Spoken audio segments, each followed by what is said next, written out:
Tension. तुकोबारांच्या मामाच गाव ही पुण्यभूमी, हिथं येऊन काय काय हशी बसले ते.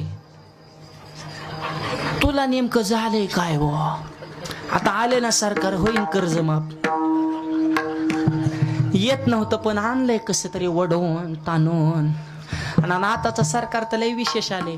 3 क्वालिटीची तिघ आहेत, ब्रह्म विष्णू महेश, आणि त्यांचा दत्त झालाय. तोंड 3, शरीर 1, 3 शिरे 6 हात, तया माझा दंडवत. 5 वर्ष त्यांचा दत्तच राहावं. त्यांचा जर दत्ता इसकाटला तर पृथ्वीचा प्रलयच झाला वा. राहीन आता ते. त्याच्यामुळे फ्रेश बसा, अजिबात टेन्शन घ्यायचं. किरता एक माझ्या किरता हसवतो नव्हतो, टाळ्या वाजवून इठलू म्हणे ना. म्हणलं का हसा ना? ते मला माझ्यावर कर्ज आहे, मग आम्ही फेडाव का काय? कर्ज होऊस तर बोमला धिणला येतात किती, जातात किती, इन्कम किती, आडकून किती. पैशाचा हिशोब असला कर्ज होईल का? 10 कमावून 5 खर्च करा, कर्ज होईल का? लय हौशी 10 कमावून 10 खर्च करत तरी कर्ज होत नाही. पण 10 कमीतून 13ची गायचाप घेतो.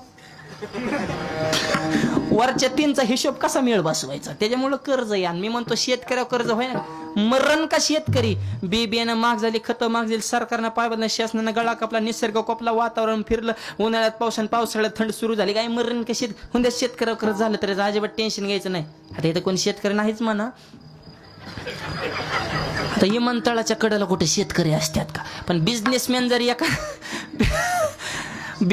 जर एखादा असला तरी अजिबात टेन्शन घ्यायचं नाही. त्याच्यावर कर्ज झालं तरी उद्योग करते ते का? ते मी म्हणतो गावात बोंबलत हिंडणाऱ्या पोरांवर कर्ज व्हायचं काय काम आहे का? बोंबलत हिंडतात, त्यांच्यावर 3-3 लाख कर्ज आहे.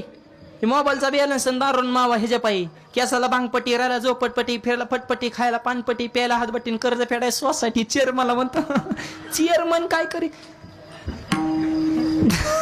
म्हणून माझी मनापासून तुकोबारांक प्रार्थना आहे, महाराज लोहगाव मध्ये तर कोणाच कर्ज नसावं. लई हो. आणि जे कीर्तनाला आल्या त्यांच्यावर तर अजिबातच नसावं. आणि जरी चुकून एखाद्यावर झालं तरी कर्जाचं टेन्शन घ्यायचं नाही. होऊन दे कर्ज, ज्याच्यावर कर्ज तेवच खरा मर्द.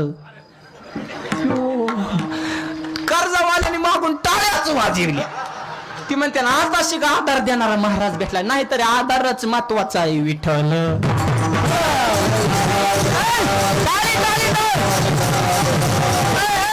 कर्ज का आपल्या का? बालाजीव कर्ज आहे एवढं श्रीमंत, सोन्यात मडीवला तेव्हा कुबेराच कर्ज आहे.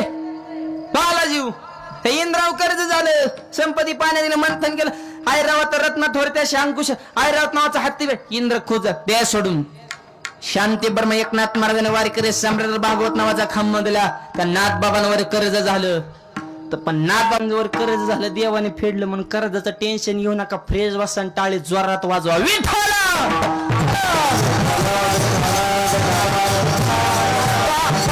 खालची माती विठ्ठल बोलती, सदा नाम घोष करो हरी कथा. तिने सदा चित्ता समाधान, सदा नामघोष सतत. तुकोबरांच्या जीवनामध्ये अखंड नामसंकीर्तन, नामाचा उच्चार रात्रंदिवस. देवाला दुसरं काय आवडत? आवडे देवाशी तो ऐका प्रकार. एक मला परमार्थात ही तुझ्या आवडीला कोण खातो? इथं देवाला काय आवडतंय ते सांग. तुझ्या आवडीला किंमत नाही तर देवाच्या आवडीला किंमत आहे. विठ्ठल. आणि सतत नाम संकीर्तन केल्यामुळे काय फायदा झालाय का? तुकोबारांचे 5 टाळकर हे लोहगाव मधले होते. आपल्या गावचं भाग्य आहे. आणि गावचं नावच फार सुंदर आहे, लोहगाव. लोह म्हणजे लोखंड, आणि लोखंड हे कणखर असतं, मजबूत असतं, भक्कम असतं. तशी लोहगावची माणसं मजबूत आहेत सगळ्याच बाजूने. भक्कम लोहगाव. आणि लोहगाव ऐका, लोहगावची व्याख्या. भगवंत जर आपल्याला मिळावा असं जर वाटत असेल तर आपल्या अंतःकरणामध्ये पाहिजे भाव. जगद्गुरु तुकोबांनी ज्या शिळेला स्पर्श केला त्या शिळेला सगळ्या गावकऱ्यांनी मंदिरात दिलाय ठाव. आणि त्या शिळेमुळे ह्या भूमीचं महाराष्ट्रात झाले नाव, कारण गावचं नावच लोहगाव. लोहगावची शिळा, शिळा मंदिर. तुकोबारांचा स्पर्श झाला तर शिळेचं मंदिर झालं. माऊलीच्या पाठीचा परश झाला तर खांबाचं मंदिर झालं. काय परशात ताकद आहे ना. आपण जिथं जिथं परश केला त्यांचं वाटोळच झालं. आपला बोगस स्पर्श. हा हा हा हा. काय अधिकार असेल माझ्या महाराजांचा. 14 टाळकरी, त्यातले 5 लोहगाव मधील काय बाकी आहे. आणि त्याच टाळकऱ्यांच्या वंशातले अजूनही या ठिकाणी परंपरेने पुढं सगळी वारकरी मंडळी आहेत. परमभाग्य सदा नामघोष ऐका. शिवबा सर तुकोबाऱ्यांचं टाळकरी आणि तुकोबाऱ्यांचं कीर्तन पुणे परगणा ह्या पंचकृषीजातलं की शिवबा सर आपल्याच गावातले. तुकोबाऱ्यांचं कीर्तन म्हणलं की महाराज निघालेच कीर्तनाला.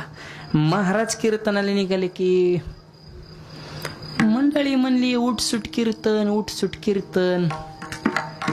असत्यात अशा काय काय हे तर नाहीत बरं का. हे तर कीर्तनाला आल्यात आहेत आपल्या सगळ्या. आणि एक सांगतो महिला मंडळ तुम्हाला बी, तुम्ही लय धार्मिक आहेत, लय सात्विक आहेत म्हणून कीर्तनाला तुम्हाला सांगण्याचा अधिकार बी आमचा.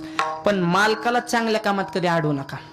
ही वस्तू असेल. कारण हे जर कीर्तनाला गेले आणि ह्यांना 100% पुण्य मिळालं ना, 50% पुण्य तुम्हाला घरी बसल्या लागीर झालं जी बघून. ह्यांना चांगल्या कामाला अडवायचं नाही. पण तुम्ही मी चांगलं सांगून चांगल्याच कामाला जात जा. लय अवघड आहे. आणि निम्मा अधिकार तुम्हाला लय सोपं आहे पुण्याचं काम. महिला म्हणलं तेवढं लय सोपं आहे. अर्धांगिनी उगाच म्हटलं जात नाही. ह्यांना म्हणतात का अर्धांगना. अर्धांगना नाही, अर्धांगिनीच. कारण तुमच्या पुण्यात ह्यांचा वाटा आहे, पण ह्यांच्या पुण्यात तुमचा वाटा खोकायचंच नाही भाऊ. गप मारायचं आपलं इठ्ठल करून मंदिरात. तुम्ही पुण्य कराल निमित्त. अर्धांगिनी शब्दच कसा आहे शास्त्रात बघा. सत्यनारायणाची घरात जर पूजा करायची म्हणलं तर महिनाभर झटतं ही मालक. त्याला दमच नाही. बामान काका सांगेन केळीचे फडच गोळा करेन, कुठं नारळाची पानाच गोळा करेन, आणि आंब्याची पानाच गोळा करेन, नारळ कळशीन जनाचा फुटून हळदन बुकान कुकून लई कुटाना महिनाभर खारीकन खोबरन काजून बदामून पानन सगळ्याला ह्याला फोन कर त्याला फोन कर. जटायला ही आणि पूजेला मॅडम